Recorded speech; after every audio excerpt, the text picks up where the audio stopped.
Hi. I read 46 books in 2023, and I wanted to make a video about them. I'm just going to include my favorite ones and my least favorite ones, kind of the ones that I have the most to talk about. Let's get to it. There's so much fucking garbage on here. Why did I do this? God damn it. I should have organized these before I started recording. That would have been smart. Because now I have to fucking find Fight Club. The first book I read was Fight Club. Now, this one, I watched the movie first, and I kind of knew what the twist was before I even watched the movie, so the book was not there. I wasn't reading it for the twist. I read this book January 5th of this year. It is now the 28th of December. I don't remember that much about it. I do remember I like the book more than I like the movie, which, if I've seen any of these movies, I'm going to say that, because I just think that when you make a movie out of a book, you lose a lot of the exposition that the book can give you, because if you put all of that in a movie, it makes the movie bad. Yeah, I liked that it went more into, what even is the fucking guy's name? This is what I mean. It's been so long since I read this. Does he have a name? I love how it goes more into the support groups and why him, I don't even know his name, and Marla, why him and Marla both go to that, and why they both hate the fact that the other person is there, because it shows them, oh, it's really shitty of them to be here, but I'm doing the same thing, so maybe I'm really shitty too. It's more interesting to see the exposition in the book than it was in the movie, and it kind of does the twist a little bit better because it kind of makes more sense in the book. I maybe should have reread this before I decided to make this video. Anyways, Fight Club. Good book. Oh, fuck, I didn't even think about that. What am I gonna do with the... Oh, I can't just put them on the floor. Fuck.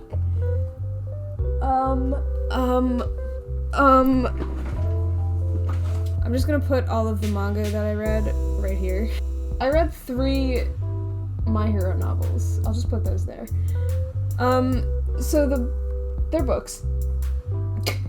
Next up is Staring Me Straight in the Face. Fucking do not, stop. Sorry, hold on. 4th book I read. Bam. Requiem for a Dream. This was a good fucking book. I apparently have seen the movie of this. No. That's the other one. It was really hard to get into reading this book. Not like get into it, but like just the way that it's written, because it doesn't actually split the paragraphs for when there's dialogue. So it's kind of hard to tell when someone's talking versus when they're just thinking, or when it's just the narrator giving exposition. And then another thing is it like writes in the way that people talk, and which I really liked, but then it also, contractions are just like left alone, and then it's like I'd is like, I don't know, it was really interesting. It was very fun to read, just the way that it's written, but it was really hard to get into, kind of like Clockwork Orange, because Clockwork Orange has, and I read that book last year, not this year. I read that book last year, and it was really hard to read, and it took me a really long time to actually get through that book, because I kept having to be like, what the fuck? What is a rooker? What is a rook? And then I had to, like, and Glassies, I think, was the other one. I kept having to be like, what is that? But I don't remember what that slang word is. Because it just starts using slang that you don't know what it means. Which, it feels like talking to someone, it feels like talking to someone in Gen Z that I've never spoken to before. And they start using all these words, and I'm like, I have to look up on Urban Dictionary. Give me a second here. I'm 22, by the way. I should know these words. I am in Gen Z, but I'm out of it. Anyway, Requiem for a Dream. Good book. I'm gonna say that a lot. Room was the next book I read. Book 6. This book was fascinating. It was not at all what I expected it to be. It's sticky on the back. I get all of my books from Value Village, so there's... Can you hear that? Anyways, this book was not at all what I expected it to be. For some reason, I had it in my head that it was The Room, like the movie. But no, it's Room, like the movie Room. Not the movie The Room, but Room. I love that the white balance changes every single time I lift the book. It was really interesting to read it from the perspective of the 5-year-old. And then it kind of goes into... Spoilers. Read the book. It goes into, like, how he is going to adapt to the normal world after they get out of the room, because he's never seen anything other than the room that they're stuck in. It's a very interesting look at how you are raised or you become the environment that you are raised in.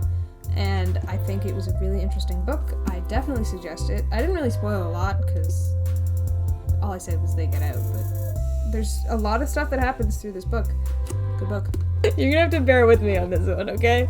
When I was a child of a mere, I'm gonna say, 8 years old, grade 3, my sister, my dear sister, introduced me to a book series about cats. I have read the Warriors series innumerable times. I love these books. I love them so much. I own most of them now. That was a journey that began last year. So this year, last year I read up to these ones, and then this year I read these ones. I finished these books in 2 days. That's how I read fucking 46 books this year, is because I read 6 of these in like a week. These books are so well written. I don't know what it is. The first book is a little... They're finding their footing, but the second book on, fire. Incredible books. These books are incredible. They formed a lot of my childhood, and they still hold up. So I'm really happy about that. Oh, is one of these the ones where someone fucking scrawled ship diagrams in it? Yes! Yeah! Okay! Somebody fucking... Oh. Next was a recommendation from my friend who said, don't read it, listen to the audiobook. I did not take that advice. There's 2 characters for the entire book, just those 2. A father and his son. It's just fascinating, the amount of stuff that can happen, because they're just walking along a road. That's all they do for the entire book. And you'd be like, oh, how much shit can happen when you're just walking along a road to get somewhere? Like, not that much can happen. This book is fucking 300 pages, 287 pages of a road and walking on it. And you're like, how can that possibly be interesting? They make it interesting. The relationship between the father and his son is incredible. The kid doesn't even have a name for most of the book. I think he just calls him Boy. So it's basically God of War. I've never played that game. Good book. Apparently it's now a major motion picture, which... This book, the movie is great. The book is incredible. It goes so much more into every single thing than the movie ever possibly could. The book goes into, why Inigo Montoya is after the Six-Fingered Man and, how he killed his dad and why he killed his dad and blah, blah, blah, blah. It goes into Wallace Shawn's character more. It's just such a good book. It's a very long read. I actually had to start it twice, not this year, but I did start it a couple years ago, and then I was like, I don't want to read this right now, it's way too much, it's way too long. Also, I love the way that it's written, because it's by William Goldman, but then they act like it's, maybe it is, I didn't actually look into this, but they act like it's some guy named S. Morgenstern's class, it's his story, and then William Goldman is just abridging it basically. So he's cutting out stuff, and there's one thing where it was there's 72 pages just about the guy's eyebrows and blah blah blah blah blah, and I'm like, what? Just really good. Goes into every character in more detail, and it makes you appreciate the movie more. So definitely, if you like the movie, you will like this book. Give this book a read. Let me know what you think. Good book. Kite Runner. I don't know what I was expecting. A lot of these books, I'm judging by the cover. I'm like, oh, that's a cool cover. I pick it up, I read it. They don't put jack shit on the back anymore. It's just reviews. Fucking irritating, man. It definitely took me a while to get into the story. There was a couple times where I thought I would just put it down. But it was really, really good. It got into traditions of, obviously the kite runner is a tradition that they do where they fly kites and they have like sharpened string, I don't know how to describe it, that they can cut other strings with, and then whoever's kite is the last one in the air wins, and then whoever catches the kite has a chance to win next year, blah blah blah, that kind of tradition. And it was really interesting to see that kind of stuff because we don't do that where I'm from. I've never heard of that, and it was really, really interesting to learn about that kind of stuff. Just a really good book. I might read it again because I don't really remember it that much. Next up is Animal Farm, which I got at a little flea market thing in London. This book, a lot of my friends read in grade 11, and, you know, I heard them talking about it all the time, and I was like, I've never read that, but, like, well, I don't know what that is. But I found it, and this was the cover, and I was like, well, I have to buy that. That's hilarious. The book is not funny. It's a little funny sometimes, but I'm not even sure what this was about, honest to God. It's, like, it's a good book. It's about communism, I guess. Because it basically is the animals take over the farm because the farmer is working them to the bone, not feeding them as much as they want to eat, blah, blah, blah, blah. The pigs take over. They're like, we're going to split the food evenly among everyone, you know, and then it turns into, oh, the more work you do, the more you get fed. I do the most work because I'm organizing all of everybody else's work. I should get the most food, and then it turns into communism. The bad communism. But yeah, good book. Is there a movie for Animal Farm? I feel like there's a movie. After that, I got back into my Narnia a little bit. Not very much. The reason that I read these books scarcely is because the way that I read them is in this tome of a book. It is huge, I cannot take this to work. That's where I'm at. I had just finished another book. Which I'm not gonna spoil. It's the one after Prince Caspian. But this book is great. Like this edition, I guess, because it has all of them in it. But it also has these little drawings in it, which is lovely. Look at this. I get a whole ass map. I get these little, I get these bad boys. It's just so lovely. I love this book so much. It was my dad's. I took it without asking, so now it's mine. If he wants it back, he can ask for it back. Man doesn't read. Prince Caspian, I don't even remember what happens in it. He runs away and meets elves and then dwarves and then meets bears and then... Like, the main kids aren't even in it. So who cares? But yeah, it's a really good book. It sets up Voyage of the Dawn Treader pretty well. Because I think the kids come in right at the end. Don't they? Yeah, they do. Or at the end enough, maybe? I don't really remember that well. Introduces the best character in the entire thing. Motherfucking Reapy Cheap. Hell yeah. Whether they are jousting or dueling or something. It's great. I love it. I love this book so much. Not Prince Caspian, just this book. Yeah, Prince Caspian is good. It's, like I said, it sets up Voyage of the Dawn Treader. That's about it. That's all it really does. This was the next one I read.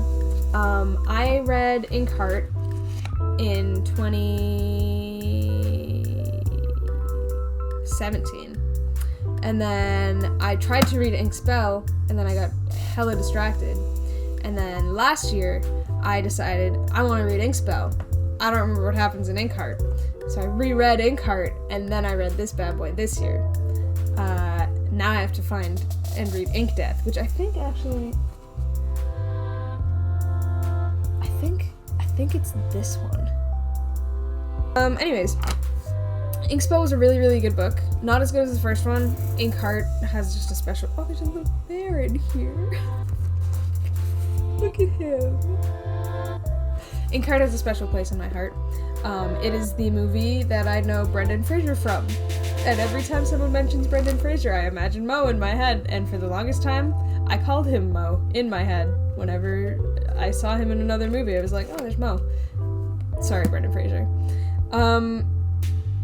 Maybe you prefer that over other roles. But yeah, this book was really good. I'm trying to remember if they kill off a character. They totally do. I read this at work. and they killed off my favorite character while I was on my break, and I came back downstairs, like, I'll just get back to work then, I guess. And then my coworker was like, are you okay? I was like, they killed my favorite character in the book I'm reading. And he was like, oh, I'm so sorry. So that was a fun experience with this one. But yeah, I liked learning more about, I don't even know what it's fucking called, the ink world, I guess. When you get to go into it, obviously you learn more about all of the characters. Thank God fucking Eleanor was not in this book very much. She was in it, don't get me wrong, but she was not in it as godly much as the first book. She is so annoying. I hate her so much. I hope that she's not in the third book. But yeah, it was really interesting reading about the world they live in. I love fantasy books so much. They are so fun. And Cornelia Funk, incredible author. The way that she writes is so captivating. There's another book that I read in grade 3, and I reread it this year. Incredible. I still love it. I think about it all the time, and until I had found it at until I found it at a thrift store, I was thinking about it all the time, and I was like, I need to find this book, I need to read this book again. It's such a good book. Oh my god. Anyways, good book. Okay, so this book, I'm not gonna lie to you, I just thought it was pretty, but it's a good book. It's a really good book. It's really pretty. I really like it. It draws the eye. But I don't really remember that much that happens in it, other than there's a guy who herds sheep for a living, and then he has a dream, and he goes to a fortune teller, and she's like, hey, you have to follow this dream because you'll find great treasure, blah, blah, blah, blah. And then he goes and he does it, kind of gets a little distracted along the way. But yeah, just a really, really good book. He is not the alchemist. He meets the alchemist when he's trying to find his treasure. Very, very interesting. A short read, honestly. Not a very long book, but it's perfect. As is everything, it's a love story. So do with that what you will. Good book, and it's pretty. Extra points. This book was really, really good, and so my thing with this book, I was looking at fucking thrift stores forever for this book, for like 3 solid months, and then I was like, fuck it, I'll just buy it. The day I go and buy it, I come home and my roommate is sitting on the couch reading a copy she found at the thrift store, and I'm like, I just spent $23 goddamn dollars. How much did I spend? $23 goddamn dollars on this book, and you already have a copy? Girl, I was talking to you about it earlier. But anyways, this book was really, really good, worth the $23. Definitely suggest it. There were certain times where I was like, I kind of don't care, but then once you get like into like the middle of the book, you're like, I did not want to put this book down. I was reading it at work, and I took slightly longer breaks because I wanted to read more of this book. This was probably the first book that I started reading not exclusively at work. I would like actually put time aside and like read it at home, which I started doing with the rest of these once I started doing it with this one. But yeah, incredible book. It really, really makes me want to buy a green dress. I'm not gonna lie to you. Just the cover itself, that could be me. Yeah, a really interesting book about being a woman and making your way up in this world. Good book. We're back on the Warriors grind. Okay, so these ones are super editions, so they go more into one character and their backstory. So this is Blue Star's Prophecy. I really wanted to get the first edition so that it was the drawn cats, but I couldn't find them, so I just bought these ones. They were only $11. This book is so good. It's so good. It goes really into Blue Star's character, and like the rest of them go into everyone's character, but this one really just hits home for me, and I don't know why. I don't relate to anything that happens to her. My mom and sister are alive, but it's just such a good book. It's written so well. It really gets you into the mindset of like the tragedies and like why she is the way that she is, and why she turns into who she is in the first series up to. Anyways, just such a good book. really shows you what you can do with a fucking cat, All of these books are about cats, and I feel for them, and I love them, and I adore them. I feel like, oh no, Firestar's Quest was the first one I read. This was probably like the second one I read, but I loved getting to see the 9-star or the 9 lives ceremony from other leaders, and like knowing who was in theirs, and like knowing the cats from those. Really, really great, really, really great. Also, I love that White Storm is her nephew. I think that's so cute. I think it's so cute. Immediately after Blue Star's Prophecy, I read Tall Star's Revenge, because I was like, I need more warrior cats in my life right now. So this book was really, really interesting. I related a lot, actually. I know I just said that I related a lot with Blue Star, but I relate so much with Tall Star, because I get the same sort of wanderlust that he gets in this book, where I just want to leave everything. Everything that I know, I want to just leave it and get out of there. And he does it. He fucking does it. He does the same thing I do, where when I'm near the beach, I go and I just stare at the water. He does that shit, and then he goes into it, not into the water. He's a cat. But he just gets out of there, and then he realizes that his clan is what he needs, and he goes back to them. Oh, such a good book. Yeah, definitely suggest this book. If you have read the Warriors series, but you haven't read any of the super editions, this one, good book. After that, I decided I needed a break from Warriors, because I wanted to read books that I'd never read before. So I was like, okay, fine, I'll pick up Holes, which is one that I remember seeing in my elementary school library all the time.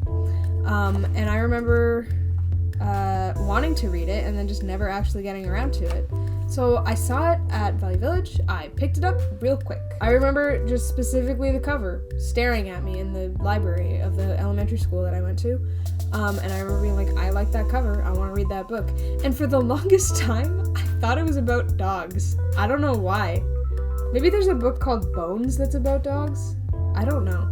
But this book was really, really good. My dumb little brain did not pick up on the twist at all until it was spelled out for me, which was hilarious to me, because usually I'm pretty good at picking up on that kind of stuff, but I did not get it at all.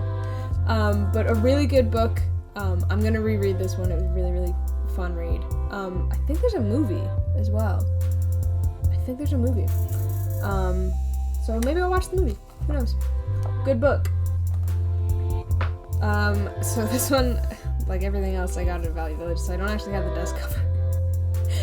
So it just looks like this. But it's The Invention of Hugo Cabret, which I remember reading in grade 5, I think? Yeah, it was Miss Chapman. I remember reading in grade 5 with my class. The teacher would sit at the front and she would read it, and then she would hold up the pictures like this for the whole class, and I couldn't see because I sat in the back. But it's a really, really good book still. I love the use of images and text to tell a story. This one does it so well. There's another one in this pile that doesn't do as good of a job as this one, but this was such an incredible book. I absolutely adored this one.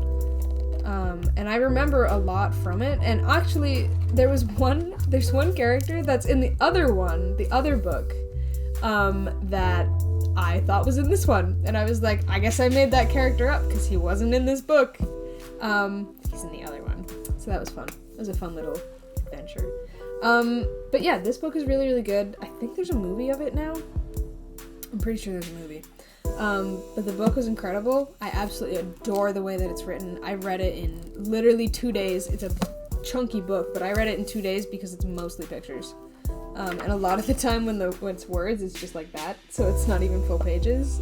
So it's a quick read. Absolutely fascinating. I love looking at the pictures. Even just now, I'm just looking at the pictures, and I love it. But yeah, good book. So the next book I read was Speak, which is another book I read, not in elementary school. I read this in grade 7, so I guess technically it was middle school. This book is so good. It hurt to read this book, honestly. It kind of put me in a weird headspace for a little while. It's about a teenager who goes through something at a party, and all of her friends hate her because she calls the police because of the thing that happens at the party. And then, since it's a story, at the end of the story, everyone loves her again. But yeah, really, really good book.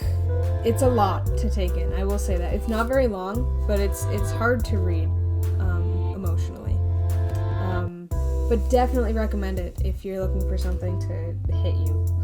Good book. This one, I don't have the physical copy because I borrowed it from someone, but it was a really, really interesting book.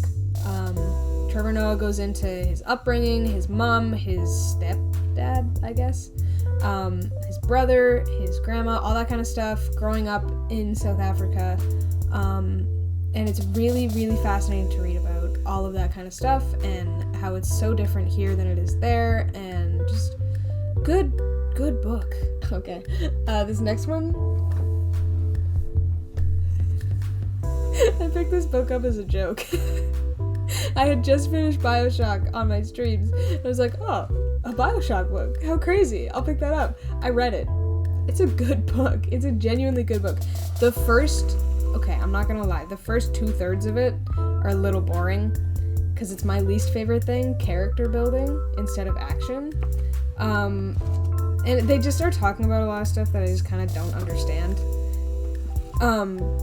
But once they, like, make the splicers, it, like, really gets into it, and it's really, really, really good. But yeah, it's basically about the building of Rapture, and quite literally the building of, like, it goes into, like, the maintenance and the caretaking and the jobs and that kind of stuff. I remember one part where it's like there's 2 grocery stores fighting because one person keeps putting all of his trash in the other guy's grocery store trash thing, and it'll only take half of it, and blah blah blah. It's a really good book. Goes into a lot about the game. So if you liked the game, you might like the book. Who knows? It's not a retelling of the game. It's a pre-story. So it goes into the story of the game with Atlas and all that kind of stuff. But it was really, really good. Yeah, good book. Where are you? It's fine. This one I picked up, again, at that same London flea market. I got this one for $8. She's seen better days. There's a big old tear at the back that's just patched up with tape. This was a really, really interesting read. It took me a while to understand what was happening in it. I'm not gonna lie. Because, like, the first chapter, it's really small text. Oh my god. The first chapter was just them talking about, like, morality, and then it started to go into, like, test tube babies and talk about that, and then it starts talking about a guy named Bernard, and then, I don't know, the girl that he's interested in, and then they go to the not new world, they go to the old world, where people are living in tribes again, and it's like, I don't know, it feels I don't know, it feels like the most extreme of first world to third world, but it was a really, really interesting read. I like the books like this. I like these books and, like, Fahrenheit 451 and that kind of stuff, 1984, where it's like a warning of, like, what might happen with if we keep advancing certain technologies and that kind of stuff. Because there's so many things that they make up in this book. Like, everybody has their own helicopter. I thought that was really funny. I was like, I love that people thought that in whenever this book was written. This book cost 25 cents. $1.15 in Canada. 25 pence in England. Ye old United Kingdom. 85 in Australia. Got this for 8 times its value. Anyways, this was a really good book. I suggest you read it. This is a very small copy, but also the text is tiny. Teeny tiny text. Oh, I'm breaking it more. Good book. Read it. This next book I read in, like, 40 minutes because not only is it very thin, but all of the text is huge. It's like size 28 font. This book isn't even mine. I didn't get this at a value. I just saw it on my bookshelf because my roommate just left it there. It's a really good book. It made me want to get a betta fish. I didn't, but it made me want one. It's by the same person that wrote The Outsiders. So if you liked that book, definitely look into this one. It's about a kid and his brother who is just called the Motorcycle Boy. That is his name for the whole book. And the Motorcycle Boy leaves town a lot. I like the books where people leave town a lot. And they get to just go with their wanderlust. I think that's great.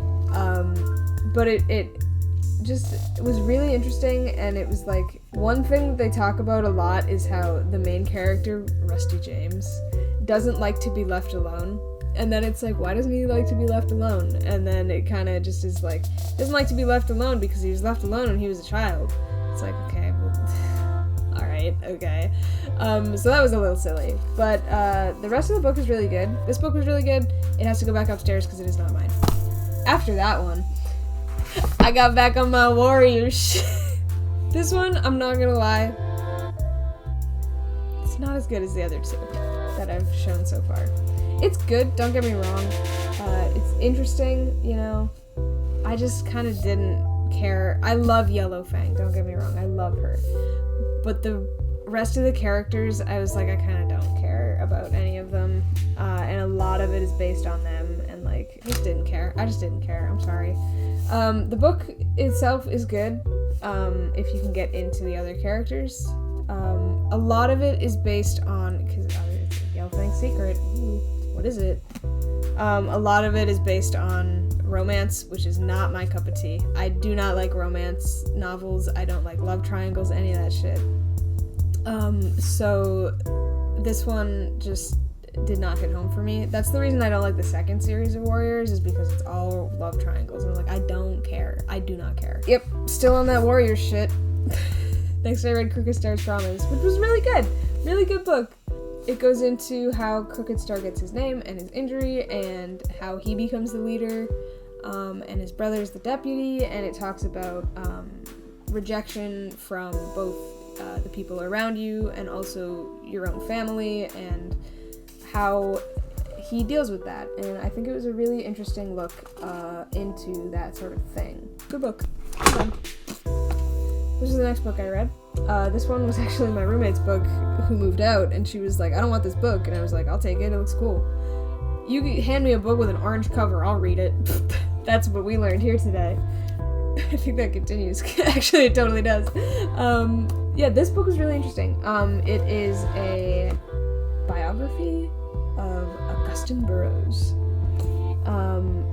about his family, and it falls apart, and he moves in with his mother's therapist's family instead, and that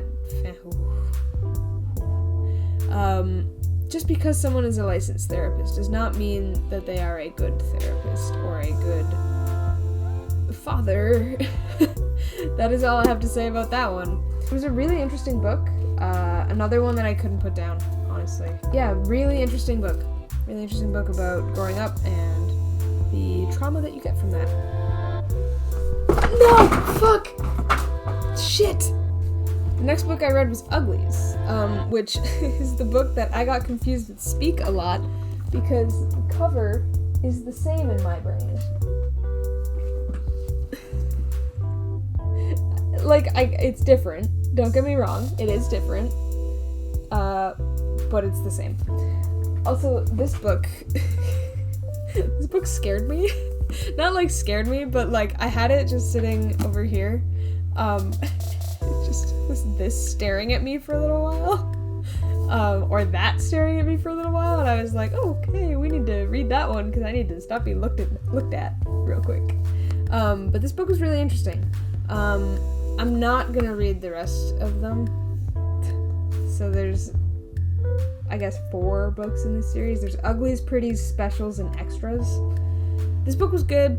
I don't really care enough to read the rest of it. But again, it's kind of like Fahrenheit 451, Brave New World, that kind of stuff, where it's like, this could happen if society keeps being obsessed with how they look and like what the beauty standards are, and take the sticker off. What the beauty standards are and how important those are to society, and like what age you get to get plastic surgery at, and that kind of stuff. So it was a really interesting look into the way that the author Scott Westerfield sees the future of the beauty industry. That was really fun to read. But like I said, I don't know, I just don't care. Stop! God damn it. Like, the perfectly crafted towers are falling over. Who would have ever guessed this could happen? The Midnight Library. This book was really, really interesting. It's by Matt Haig, who I read How to Stop Time, which was really good. So I saw this one and I was like, I know that author, I'll read this book too. This book was really interesting. However, it was also a little bit predictable. So basically, the premise of this is, the first line it gives it away. The girl dies. She kills herself. And then she goes into like a limbo called the Midnight Library, where she finds this book of regrets, her own regrets, and then she has to go through each life in the library reading it and being like, what if I did this instead of doing this? So like, one thing is, what if I didn't quit the swim team? And then she goes into swimming professionally and that kind of stuff. And then she has to keep going through it and going through it and going through it until she finds a life that she's happy with, that she doesn't regret. And like, each small choice changes her life entirely. So there's certain things like, oh, what if I saved my cat from getting hit by a car or whatever? Oh, then this kid would quit piano lessons, and like, you would never know this person, and like, you'd never actually meet this person, and she'd be like, and she would get disappointed with that, and she'd be like, darn, I really wish I did. And then there's one life where she has a child and a husband, and she's happy, and she's really, really happy, but then the kid that she taught piano lessons to doesn't know who she is and is getting into trouble at like stealing stuff from stores and stuff, and she's like, that's really upsetting, like, I wish I could have like helped this kid out. And then she realizes me helping this kid out was giving him those piano lessons, but in that life I don't have my husband and daughter. And then she realizes, oh, I'm disappointed with this life because I don't know the people that I knew the same way. But it's a really, really interesting book. Definitely suggest you read it. Like I said, it's a little bit predictable, I'm not gonna lie to you, at least I thought so. But this was a really good book. Definitely suggest you read it. This next one, barely a book. It is in book form though, so I'm counting it. It is a collection of poems. It's called The Melancholy Death of Oyster Boy and Other Stories. It's by Tim Burton, who, honestly, love Tim Burton. I love him so much. He is not a very good poet. His rhymes either fall short or just like aren't in the right rhythm. I don't know. My sister gave me this book a while ago, and she was like, you should read it, I think you'd like it. And it's pretty good. Don't get me wrong. I love the drawings. The drawings are the best part. But like I said, Tim Burton, kind of not a very good poet. His shit does not line up well. Maybe it's supposed to. Maybe it's supposed to be like that. You know what? This one. Jimmy, the Hideous Penguin Boy. My name is Jimmy, but my friends just call me the Hideous Penguin Boy. That's it. The next page is Charboy. Like, it's funny. I love that. I think it's so funny. I think it's incredible. I don't know. Just, it didn't really hit as hard as I thought it was going to, with my sister being like, oh, it's so good. Like, it's so funny and good, and you'll love it. I don't know. I wouldn't say I love it. I don't dislike it, but I'm not going to suggest it to other people. Except you. Good book. The next book I read was definitely interesting. I picked it up because it's bright pink. Ooh, it looks orange.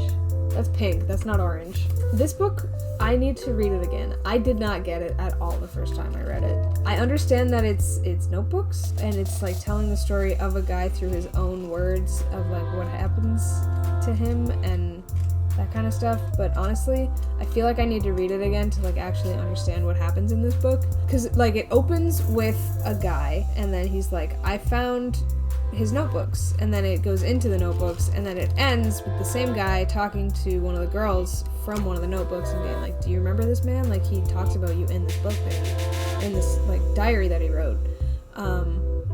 It's really interesting. I just didn't get it, so I'm gonna read it again so that I can get it. I want to read more from this author. I'm gonna read it again. But yeah, this was a good one.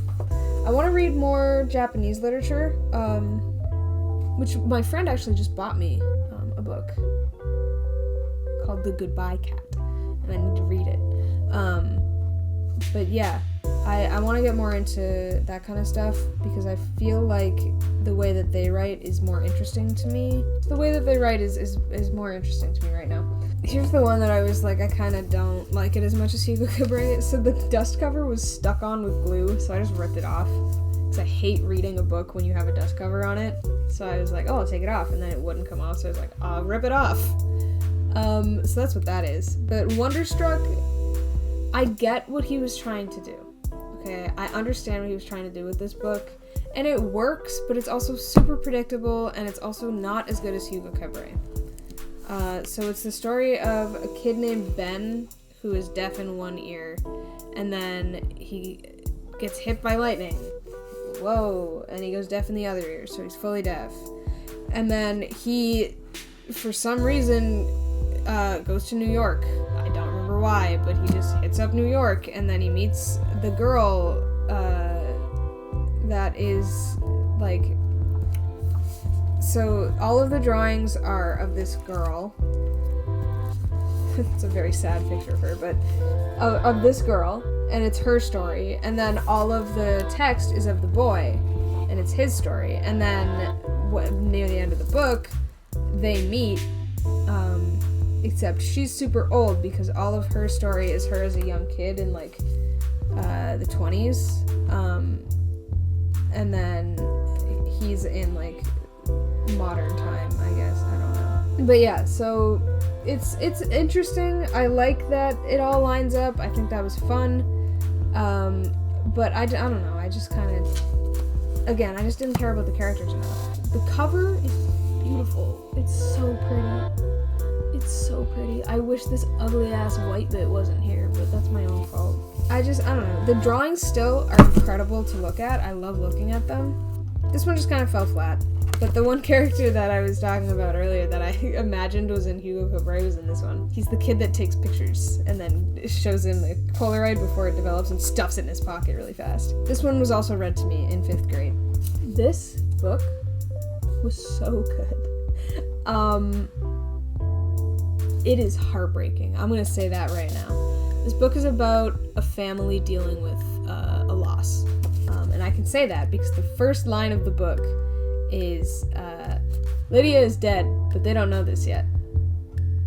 The funny thing about this book, it's not the book itself. The book itself is really, really good, don't get me wrong. The best part about my copy of this book is that somebody else annotated it. And this was a good fucking start to this book. Foreshadowing? Like, yeah, girl, obviously. It gets fucking better. It's so good. There's just random lines, like, underlined, and then they, like, circle random shit. There's one part in here, one of the characters is named Hannah, the other one is named Nathan, and they're talking to each other, and Nathan was like, oh, I remember when this happened, and Hannah was like, I don't remember that. I don't know what you're talking about. And he was like, oh, you weren't born yet. That is underlined, and it's arrows drawn to it, and it says Hannah wasn't born. Like, yeah, girl, we know. It was just so funny to read through this book with those annotations. But the book itself is also really, really good. Like I said, it's heartbreaking. Absolutely heartbreaking. Good book. Definitely suggest this one. The author does a really, really, really good job of getting into each character's head. You get to see each... basically, both of the parents are bad parents, but for different reasons, with each of their children. They are neglectful of their youngest. They put way too much on their middle child, and then they just don't care about the oldest once the middle child is born. So he feels just ostracized and like left alone completely. But yeah, really good book, start to finish. No slow moments. I really like this book. This book, I actually watched the movie first. When I was a little kid, my dad showed me this movie. And I remember the one scene, I don't even know if it's a real scene, but the one scene that I think of every time I think of this movie and book is them outside of the hole looking down into the city, and it's in a footprint. I don't know if that's real or not, but that's how I think of this movie book. Both of them. The book is really, really good. I think I like the movie more. But the book itself is really, really good. I like them trying to figure out how to get out of the city. I love the blackouts that happen. I love the fact that they actually show you the little notes. Because, like, she finds a note that her sister chewed up, right? So it, like, shows you what the note looks like, and it's, like, just a bunch of underlines, and I love that, because you get to try and figure it out yourself as well. And then, like, they gradually keep going through it, and, like, oh, it's just incredible. It's weird to me that they're 12. I imagine them as 16 in my head, and I think they're, like, 16-ish in the movie as well. But it's just hard to imagine 12-year-olds doing this kind of stuff. It's hard to imagine 12-year-olds doing the kind of stuff that they do in the book. But yeah, really, really good book. Definitely suggest you read it. Definitely suggest you watch the movie too. Apparently there's more books of Ember, but I probably won't read them. This one was a little bit hard for me to get through, I'm not gonna lie. So, okay, this book is about a lighthouse keeper and his wife who find, they have a couple miscarriages, and then they find a baby washed up on the beach of the island that they're on, taking care of the light. And the wife is like, we need to keep this baby, I need this baby. And the husband's like, no, I need to tell the shore. And she's like, no, don't tell the shore. And then, turns out they go back to the mainland, and then turns out the mother of the baby is still alive. That you can basically get all of that from the back of the book. It was good, it was interesting, but I just kind of like didn't really care that much about Isabel. I think I rated this like 2 stars, maybe 3, because it just is like very manic pixie dream girl, gets a husband and then tries to have a baby, and then I don't know, I just didn't like Isabel's character that much. Tom's character is really good. I really, really like the way that Tom is written. But Isabel's character is just really hard for me to connect with, because, like, she's the kind of person that I don't like, I guess, is the best way for me to describe that.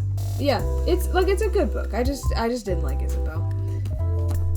Turtles All the Way Down. Orange cover. There she is. The girls, like, the main girl has OCD. I love seeing her experience with it. It's so interesting to see how those spirals happen. The main character in this reminds me so much of one of my friends. There's like an underlying mystery that's not really a huge part of the book, and it kind of just, it honestly, this is one of the rare books that I like enjoyed the romance plot in it. Because it goes from the mystery that they're trying to solve to the romance. The mystery gets completely forgotten until suddenly it comes back.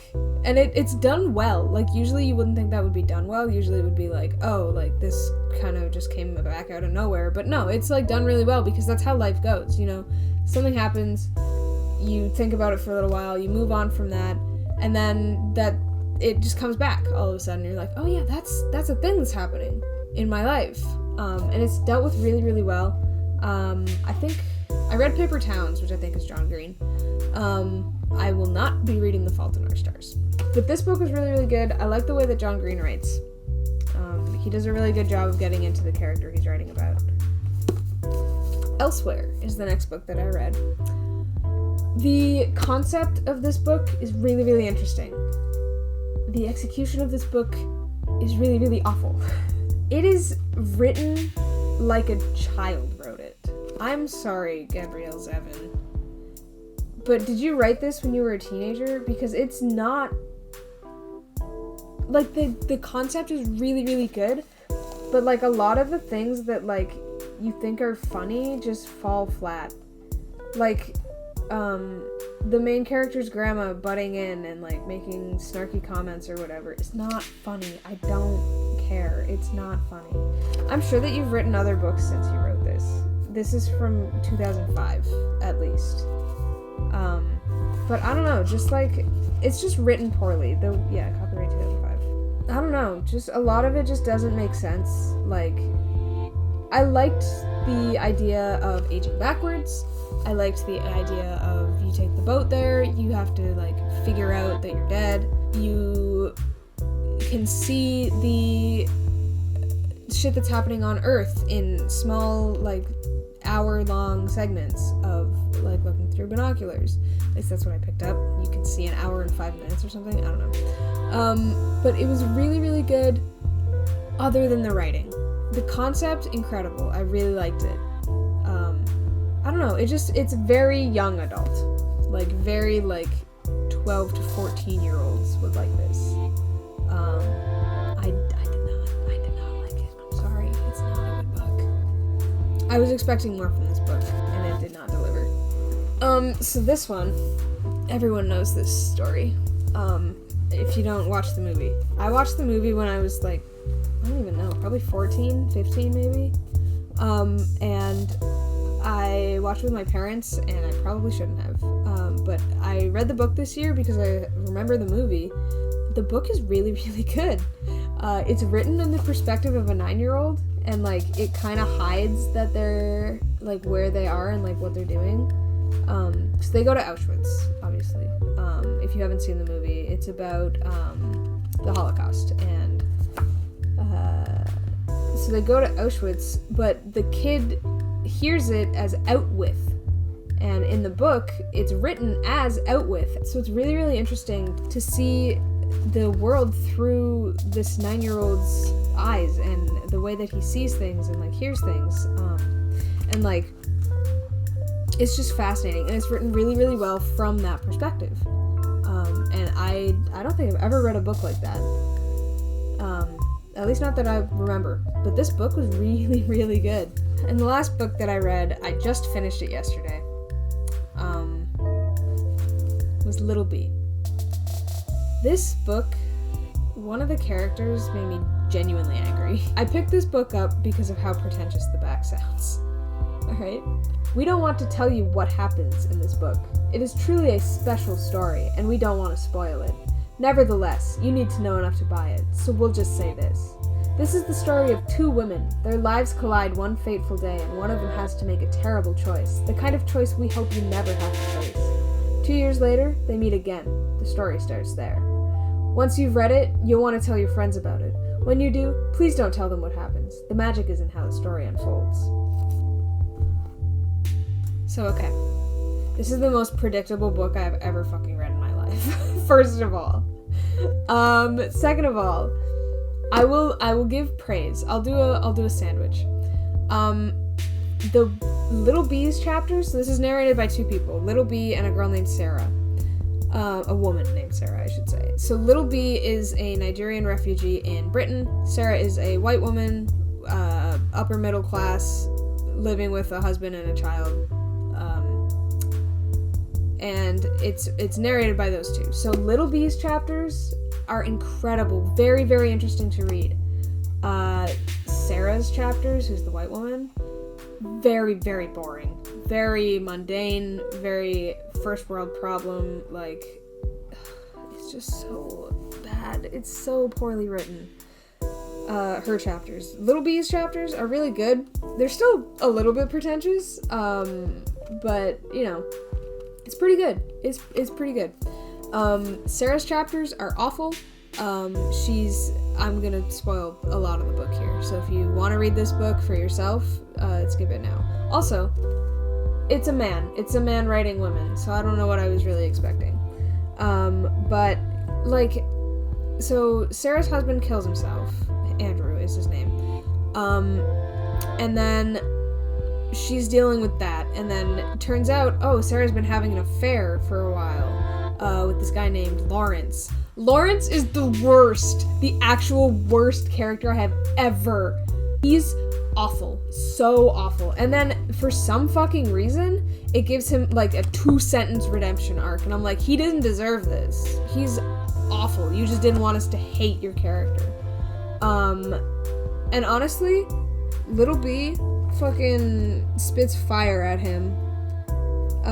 So Littleby and Lawrence are talking to each other, and Lawrence is basically telling Littleby, because she's an illegal refugee because of something that happens earlier in the book, Lawrence is telling her, you should turn yourself into the police because you're gonna mess up with Sarah's life. And then Littleby is like, no one's looking for me right now, why should I turn myself in? Like, we'll figure it out, we'll get my papers properly, and it'll be fine. And then Lawrence just basically is like, I just want what's best for Sarah. And then Littleby is like, yeah, so do I. And then she says, do you think you are good for Sarah at the moment, Lawrence? And he says, yes, I do.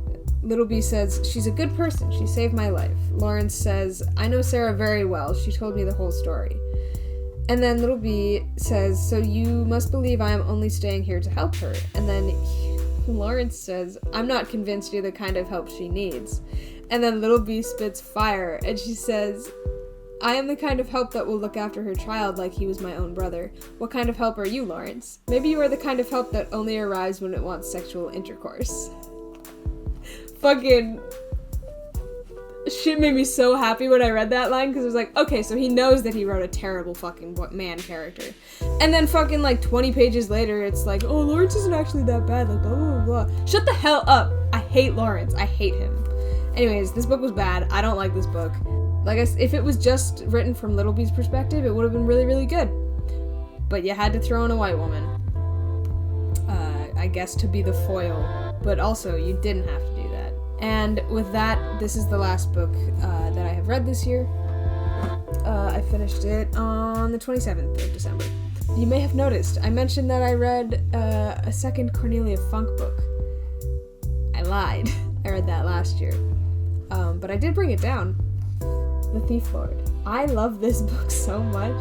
I forgot that it goes into like magical fantasy near the end, but it's so good. I love it. It's such a good book. I'm not even going to talk about it. I'm just going to say, read this book. This book is so good. Happy New Year. I can't wait to read more in 2024. Maybe I'll do another book update next year. So I hope you guys enjoyed. Have a lovely rest of your day. Bye.